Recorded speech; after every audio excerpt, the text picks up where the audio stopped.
Financial instruments. Financial instruments are assets that can be traded.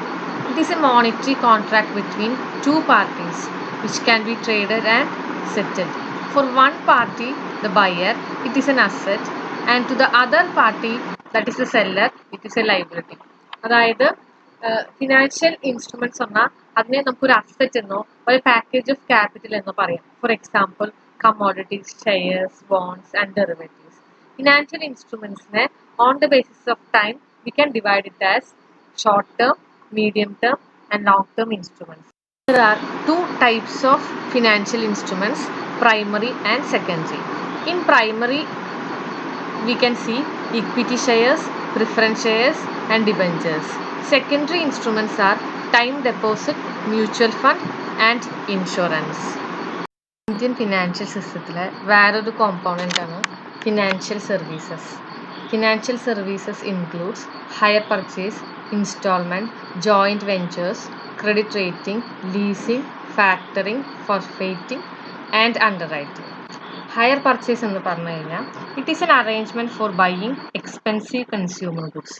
ഈ hire purchase ചെയ്യുന്ന വ്യക്തി initial down payment നടത്തിയിട്ട് നമുക്ക് ഗുഡ്സ് പ്രോസസ്സ് ചെയ്യാൻ പറ്റും. നമ്മൾ ഇൻസ്റ്റാൾമെൻറ്റ് സിസ്റ്റത്തിൽ എന്ന പോലെ തന്നെ ചെറിയൊരു പേയ്മെൻറ്റ് നടത്തിയിട്ട് കൺസ്യൂമർ ഗുഡ്സോ പ്രൊഡ്യൂസർ ഗുഡ്സോ ബയർക്ക് വാങ്ങിക്കാൻ പറ്റും. ഇതിൻ്റെ പ്രത്യേകത എന്ന് പറഞ്ഞു കഴിഞ്ഞാൽ ഹയർ പർച്ചേസ് സിസ്റ്റത്തിൽ ഓണർഷിപ്പ് ബയർക്ക് കിട്ടണമെങ്കിൽ അവസാനത്തെ ഇൻസ്റ്റാൾമെൻറ്റും കൂടി അടയ്ക്കണം. അതാണ് ഹയർ പർച്ചേസും ഇൻസ്റ്റാൾമെൻറ്റും തമ്മിലുള്ള വ്യത്യാസം. ഇൻസ്റ്റാൾമെൻറ്റിലാണെങ്കിൽ ഫസ്റ്റ് ഇൻസ്റ്റാൾമെൻറ്റ് അടച്ച തന്നെ ബയർക്ക് ഓണർഷിപ്പ് കിട്ടും. പക്ഷെ ഹയർ പർച്ചേസിലെ ഏറ്റവും ലാസ്റ്റ് ഇൻസ്റ്റാൾമെന്റ് അടക്കം അടച്ചാലേ ആൾക്ക് ഓണർഷിപ്പ് കിട്ടുള്ളൂ. പർച്ചേസിന് ഒരു it possess the nature of hiring, പക്ഷെ installment possess the nature of selling. Hire പർച്ചേസിലെ ഗുഡ്സ് ക്യാൻ ബി റിട്ടേൺ, പക്ഷെ ഇൻസ്റ്റാൾമെന്റ് സിസ്റ്റത്തിലെ ഗുഡ്സ് റിട്ടേൺ ചെയ്യാൻ പറ്റില്ല. ഹയർ പർച്ചേസിലെ buyer cannot transfer or sell the goods until the final installment is made. അവസാനത്തെ installment അടച്ചതിന് ശേഷം മാത്രമേ ഹയർ പർച്ചേസിലെ ബയർക്ക് ഗുഡ്സ് ട്രാൻസ്ഫർ ചെയ്യാനോ വിൽക്കാനോ പറ്റുള്ളൂ. പക്ഷെ ഇൻസ്റ്റാൾമെന്റിലെ ബയർക്ക് he can sell the ownership of the goods at any time. എപ്പോൾ വേണമെങ്കിലും അയാൾക്ക്, അതായത് ഫസ്റ്റ് ഇൻസ്റ്റാൾമെന്റ് അടച്ചിട്ട് ഗുഡ്സ് പ്രോസസ് ചെയ്തതിന് ശേഷം വേണമെങ്കിലും ഇൻസ്റ്റാൾമെന്റിലെ ബയർക്ക് ആ ഗുഡ്സ് വേറെ ആൾക്ക് വിൽക്കാൻ പറ്റും. അതേപോലെ ഹയർ പർച്ചേസിൽ യൂഷ്വലി 3 പാർട്ടീസാണ് ഉണ്ടാവുക. ഒരു സെല്ലർ ഉണ്ടാവും, ബയർ ഉണ്ടാവും, അതുപോലെ ഫിനാൻസിങ് പാർട്ടി ഉണ്ടാവും. ഇൻസ്റ്റാൾമെന്റിൽ 2 പാർട്ടീസാണ് ഇൻവോൾവ് ചെയ്യുക, സെല്ലറും ബയറും. റിപ്പയറും മെയിൻ്റനൻസും ഒക്കെ ഹയർ പർച്ചേസിൽ സെല്ലറുടെ റെസ്പോൺസിബിലിറ്റിയാണ്. ഇൻസ്റ്റാൾമെന്റ് സിസ്റ്റത്തിൽ ആരാണോ ബയർ അയാളുടെ റെസ്പോൺസിബിലിറ്റിയാണ് ആ ഗുഡ്സിന്റെ റിപ്പയറും ഇൻസ്റ്റാൾമെന്റും. ഇതാണ് യൂഷ്വലി ഹയർ പർച്ചേസും ഇൻസ്റ്റാൾമെന്റ് സിസ്റ്റം തമ്മിലുള്ള ഡിഫറൻസ്. നമ്മുടെ നാട്ടിൽ ഹയർ പർച്ചേസ് സിസ്റ്റം അത്ര കോമൺ അല്ല. ഫോറിൻ കൺട്രീസിലാണ് നമുക്ക് ഹയർ പർച്ചേസ് സിസ്റ്റം കാണാൻ പറ്റുക. ജോയിൻറ്റ് വെഞ്ചർ ആണ്. Joint venture is A business arrangement in which 2 or more parties agree to pool their resources for the purpose of accomplishing a specific task.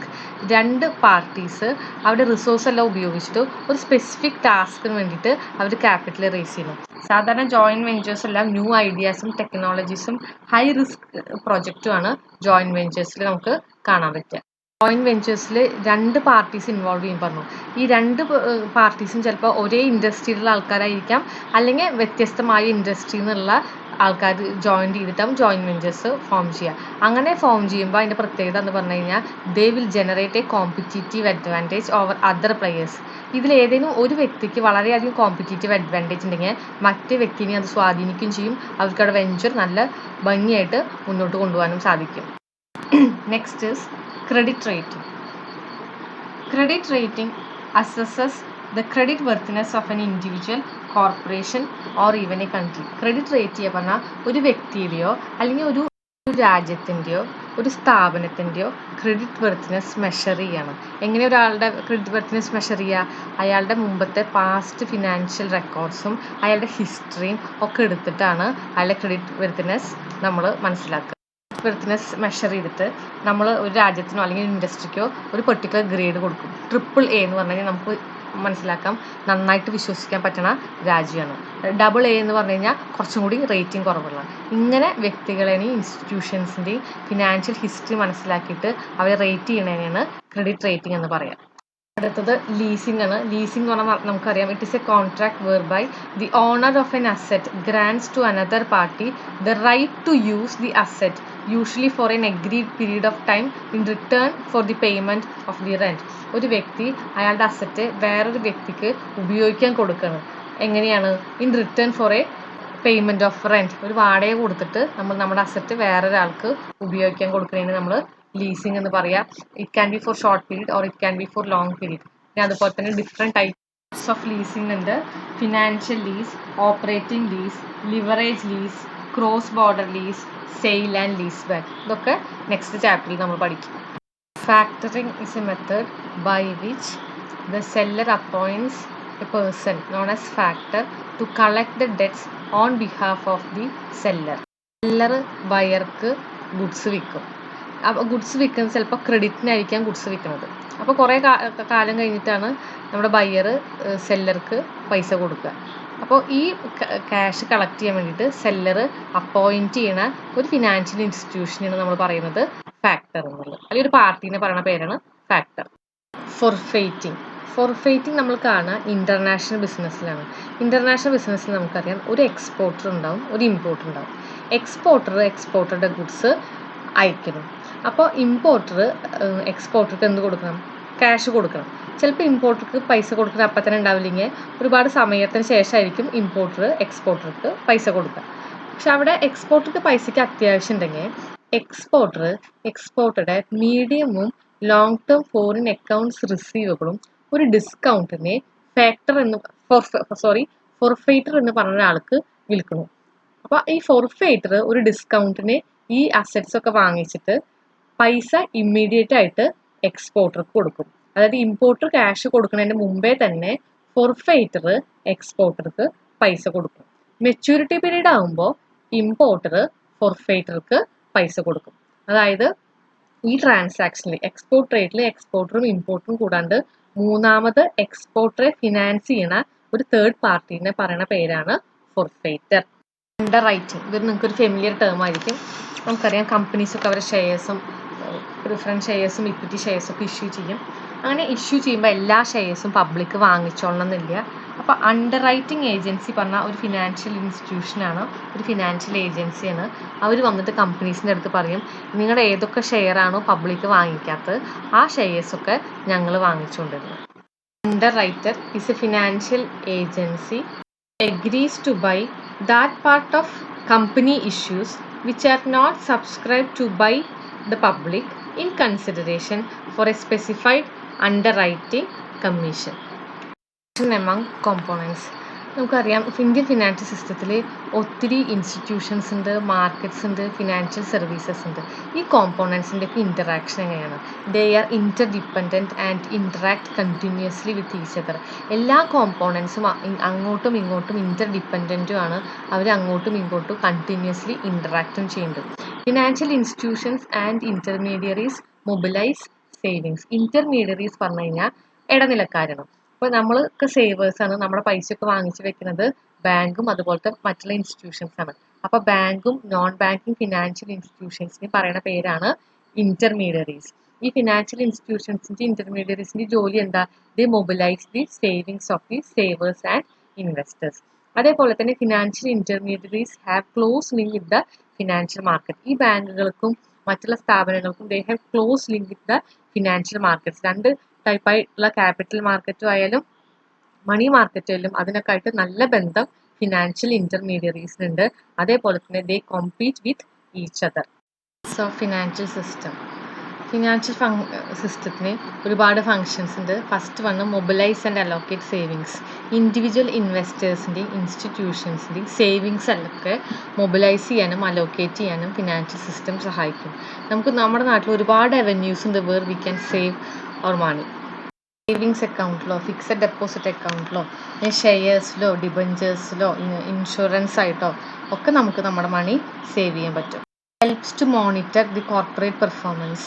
വലിയ വലിയ ഇൻസ്റ്റിറ്റ്യൂഷൻസിൻ്റെ ഒക്കെ corporate performance measure ചെയ്യാൻ financial system സഹായിക്കും. അതേപോലെ തന്നെ it provide payment and settlement system. ഒരുപാട് payment system ഉണ്ട്, like RTGS, electronic clearing services, credit card, debit card, national electronic fund transfer, immediate payment services, UPI, etc. Next, allocation and reduction of risk. One of the most important function of financial system is to achieve optimum allocation of risk bearing. It limits, pools and trades the risk involved in mobilizing savings and allocating credit. സിസ്റ്റത്തിൽ ഒരുപാട് components ഉള്ള കാരണം it helps in allocation and distribution of risk. Helps to disseminate price related information. ഈ സെക്യൂരിറ്റീസിൻ്റെ financial അസറ്റ്സിൻ്റെ എല്ലാം പ്രൈസും ബാക്കി കാര്യങ്ങളൊക്കെ നമുക്ക് പറഞ്ഞു തരാൻ ഫിനാൻഷ്യൽ സിസ്റ്റം സഹായിക്കും. Portfolio facility. Portfolio is a group of financial assets such as stocks, bonds, commodities, currencies and cash equivalents, as well as their fund counterparts including mutual, exchange traded and closed fund. Portfolio പറയുന്നത് നമുക്കറിയാം group of financial asset ആണ്. You can either invest in stock, bonds, commodities, currencies or cash equivalence. അപ്പോൾ Indian financial സിസ്റ്റത്തിൽ you have plenty of portfolio facility. Financial system helps to reduce the cost of transaction and borrowing. A financial system helps in creation of financial structure that lowers the cost of transaction. This has a beneficial influence on the rate of return to the savers. It also reduces the cost of borrowing. അതായത് financial system നമുക്ക് ഒരുപാട് avenues ഉണ്ട്. Okay, so it helps in reducing the cost of ട്രാൻസാക്ഷനും cost of borrowing കുറയ്ക്കും. അതേപോലെ തന്നെ this system generates an impulse among the people to save more. ഈ cost of transaction കുറവായതുകൊണ്ട് തന്നെ ആൾക്കാർക്ക് കൂടുതൽ സേവ് ചെയ്യാനുള്ളൊരു ആഗ്രഹം വരും. This financial deepening and broadening. A well-functioning financial system helps in promoting the process of financial deepening and broadening. Financial deepening എന്ന് പറഞ്ഞാൽ it refers to an increase of financial asset as a percentage of gross domestic product. Financial broadening refers to building an increasing number and variety of participants and instruments. നമുക്ക് wide variety of instruments ഉണ്ട്, services ഉണ്ട്, markets ഉണ്ട്. ഇതെല്ലാം എന്തിനു help ചെയ്യും? We have a good deepened financial system. Of good financial system, we have a sound legal and regulatory environment. നമ്മുടെ regulatory bodies ഏതൊക്കെയാണ് നമ്മൾ ഫസ്റ്റ് സ്ലൈഡിൽ കണ്ടിട്ടുള്ളതാണ്. നമുക്ക് സെബി ഉണ്ട്, RBI ഉണ്ട്, IRDA ഉണ്ട്. നമുക്കൊരു സ്ട്രോങ് ആയിട്ടുള്ള റെഗുലേറ്ററി എൻവയോൺമെൻറ്റ് ഉണ്ട്. And our currency and money is stable. We have a sound public finance and public debt management. Central bank ഉണ്ട്, സൗണ്ട് ബാങ്കിങ് സിസ്റ്റം ഉണ്ട്, വെൽ ഫങ്ഷനിങ് സെക്യൂരിറ്റീസ് മാർക്കറ്റ് ഉണ്ട്. Indian financial സിസ്റ്റത്തിന് ഒരുപാട് components ഉണ്ട്, elements ഉണ്ട്. അത് വളരെ സ്ട്രോങ് ഒക്കെ ആണെങ്കിൽ കൂടി it has some weakness also. First one is lack of institutional investors. The disinvestment and privatization program has also been inhibited by the lack of institutional investors in the private sector. നമുക്ക് investors ഉണ്ട്, എന്നാൽ പോലും private സെക്ടറിൽ നമ്മൾ വിചാരിച്ച അത്ര institutional investors ഇല്ല എന്നുള്ളത് ഇന്ത്യൻ ഫിനാൻഷ്യൽ സിസ്റ്റത്തിൻ്റെ ഒരു വീക്ക്നെസ് ആണ്. There is lack of coordination between different financial intermediaries. ഒരുപാട് ഫിനാൻഷ്യൽ ഇൻ്റർമീഡിയറീസ് ഉണ്ട്. മാത്രമല്ല government is indirectly controlling these companies or intermediaries. അങ്ങനെ ഗവൺമെൻറ് കൺട്രോൾ ഉള്ളത് കൊണ്ടും ഒരുപാട് ഇൻ്റർമീഡിയറീസ് ഉള്ളത് കൊണ്ടും there is lack of coordination between these institutions. Lack of emergence of financial corporations. Developed countries like അമേരിക്കയിലും UK we can see large number of financial corporation. International trend in the past decade has been the convergence of different segments of the financial and capital market, which resulted in the emergence of financial corporations. The Indian regulatory system should also enable the development of such corporations. പക്ഷേ നമുക്ക് ദൗർഭാഗ്യവശാൽ we don't have much financial corporations in India. Next is dominance of monopolies. Some financial institutions have created monopolistic market structures financial system. ഇന്ത്യയിൽ നമുക്കറിയാം LIC അല്ലെങ്കിൽ UTI, ചില ബാങ്കുകളൊക്കെ ഒരു monopolistic nature ഉണ്ട്. ഇതത്ര നല്ലതല്ല. Of integration of segments of financial system. നമ്മുടെ financial സിസ്റ്റത്തിൽ ഒരുപാട് സെഗ്മെൻറ്റ്സ് ഉണ്ട്, like capital market, money market, bullion market. ഈ സെഗ്മെൻറ്റ്സ് ഒന്നും പ്രോപ്പർലി കോർഡിനേറ്റഡും അല്ല, ഇൻ്റഗ്രേറ്റഡും അല്ല.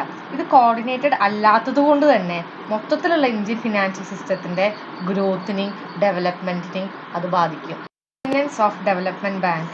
Development banks play a significant role for the development of financial system. It also occupies a dominant place in the capital market.